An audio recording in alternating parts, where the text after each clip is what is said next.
Brandin Cooks has quit on the Houston Texans. He's quit on them. His play this year. No.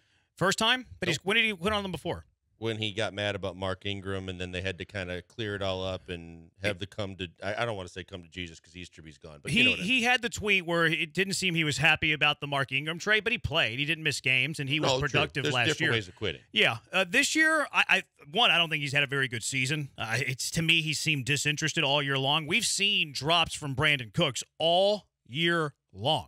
One of the Davis Mills had a game earlier this season where he threw, I believe would have been a game go-ahead touchdown late in the game to Brandin Cooks, and he flat out dropped it at the goal line. Wasn't a great throw, but it's a throw that a receiver of Brandin Cooks' caliber makes 10 times out of 10.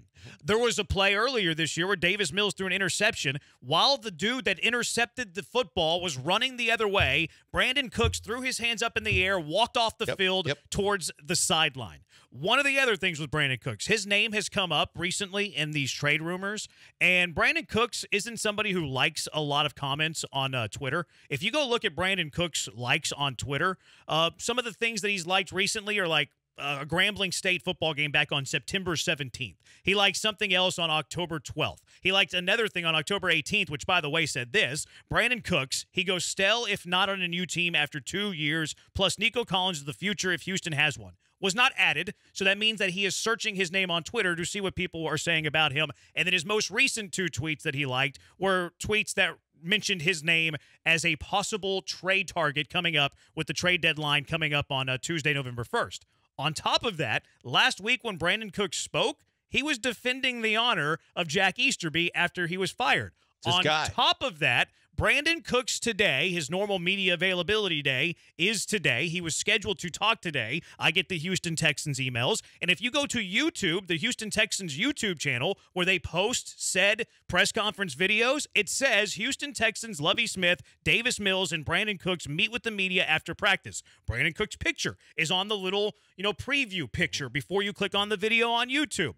Jonathan Alexander tweeted this. Per a spokesperson, Texans receiver Brandin Cooks has a lift right now, so he won't be at the podium talking with media during his regularly scheduled time today. Brandin Cooks has a weightlifting session? Is that what they're saying? I'm assuming a lift means, he's doing some benches and some squats and things like that, which would be very easy to go to a media thing for 10 minutes and then hit your lift afterwards. I mean, look, for a lot of reasons, and Easterby was his guy, and Easterby was his guy previously in New England, and they talked about their relationship. They talked about culturally, even after he crapped all over the Texans when they traded away Mark Ingram, that, a day later they were, good to go because he and Jack and everybody worked it out. Now Jack's gone. He's still got his back. And like you said, with the likes and what he's doing, he realizes this could be his last chance to get out of Dodge. He knows that, as much as the season started with a lot of people saying he's an underrated wide receiver one that, on a lot of other teams would be, one of the better receivers in football. And you know what? And that's the kind of stuff, especially if he's searching his name, that, gets him to think a certain way. And then when he gets Davis Mills that can't throw him the ball, and when he does, he can't catch it. And, he realizes that the team is going nowhere and the chances for him to have a good season are too, that this is his possible last opportunity to finally hook up with another good team, good quarterback, to show his wares and actually win some football games. I think he's pushing the envelope. Hey guys, back to the video in just 1 minute. Before that, I want to tell you about Fitz Roofing. If you got a leaky roof or need a full roof replacement on your business or your home, or you want to get something done around the yard or maybe something around the house, they have the best warranties in the business, the best ratings, and the best service. They're going to take care of you every step of the way. Fitz Roofing, making a difference, one home at a time. Yeah, I think that he's pushing the envelope. I think he's on his way out of town. I think Brandin Cooks is going to be traded. The problem with this, though, is that, this behavior, and look, he's not acting like a diva receiver. I guess you can make the argument that he is. He's not acting like Antonio Brown. His teams are still going to covet Brandin Cooks. I know Brandin Cooks has already been traded 3 times in his career, but part of that is because he's been coveted by other teams. He's a solid receiver in the NFL. I think he's been playing poorly this year, certainly well below the expectations everybody has for him, but you can see the signs that Brandin Cooks no longer wants to be a member of the Houston Texans. The problem, though, is that, look, other NFL teams know what he's liking on Twitter. Other NFL teams know that he's walking off the field during an interception. Other NFL teams knows that he wants out and he's not making his media session, things like that, media availability. the problem here for the Texans is not so much the idea or fear or what could you get for Brandin Cooks in terms of a trade. The issue that I have right now is you have a dude who's supposed to be a professional, right? That's why they love Brandin Cooks, who is diminishing his trade value. And that's not a good thing from a Houston Texans perspective. It's not from a good thing from a Texans perspective. It's a good thing. It's fine for him because he has enough relationships in the league that a lot of people that know him or know what he's doing right now and what's going on can talk to their people and say, hey, he's cool. He's good. There's nothing physically wrong with this guy, and this guy is just basically making a business decision right now because he knows he's in a no-win for either him or the team. But you're right. As it relates to the Texans, this is not a good situation because you're talking about a guy that a year ago, when it looked like they were absolutely trying to clear house and get rid of, have a yard sale for everybody that had value, you could have gotten something you would think substantial. It wouldn't have been a first-round pick, but it could have been close. And if you got could have been more than what it would be now. Right. And if you could have gotten multiple teams involved, you could have maybe pumped that price up a little bit. Now it looks like, and based on conversations we had leading up to the show with Lance, it looks like it's a whole different market no matter what we might have thought a day or two ago, because ironically on Monday, you and I brought this up. On Tuesday, ESPN said he's the most tradable guy that could go before the trade deadline. And now here we are on Wednesday finding out that it's not, we were discussing a second or a third, and we're finding out the market might be a whole lot less, and that might be something that's going to disappoint a whole lot of the fan base. Not only did the Texans not trade Brandin Cooks, because I think that there's two parts to this story. Like, there's more than just not electing to trade Brandin Cooks. And something that I always point to as well is, like, the variable of trading somebody. You also, it depends on what you get. Like, last year at the trade deadline, whatever, I'm not trading Brandin Cooks for a seventh-round draft. Don't make a trade to make a trade. Make a trade where at least you benefit in some way. But if you are in that camp that you should have traded Brandin Cooks for the best that you can, and basically you're calling every single team and you're finding out what the best offer is out there and what the market says Brandin Cooks is, and you think that you need to trade him to whatever the best offer is, maybe it would have been a fourth at the time, who knows.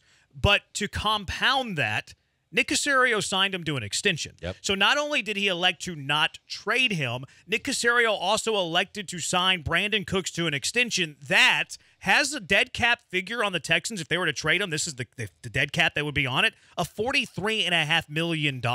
So, like, the trade this year would cost the Texans significant money against the cap. Now, whatever, 2022, fine. It doesn't matter the cap hit because the Texans aren't in contention. You're not trying to build a really good team, all of that.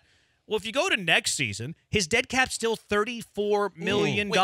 So that's how much a piece of the pie would be to still have Brandin Cooks. Even though you traded him, he would have a dead cap of $34 million. Is he even tradable this year? I didn't realize how insane his dead cap was.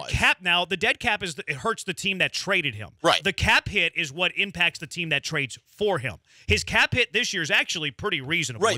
It's like $9.8 million. But do the cap Texans hit next have the year is space? $26.5 million. God, that's a lot of money. They've asked Caserio recently, not specifically about Brandin Cooks, but they've talked about with Caserio, it was during the bye week when he had his little press conference, like, how are they with the salary cap? And Nick Caserio, these are his words. I don't know if he was thinking about Brandin Cooks whenever he was delivering this message, but he says where they are right now with the cap is not going to prevent them or restrict them from doing anything that they want.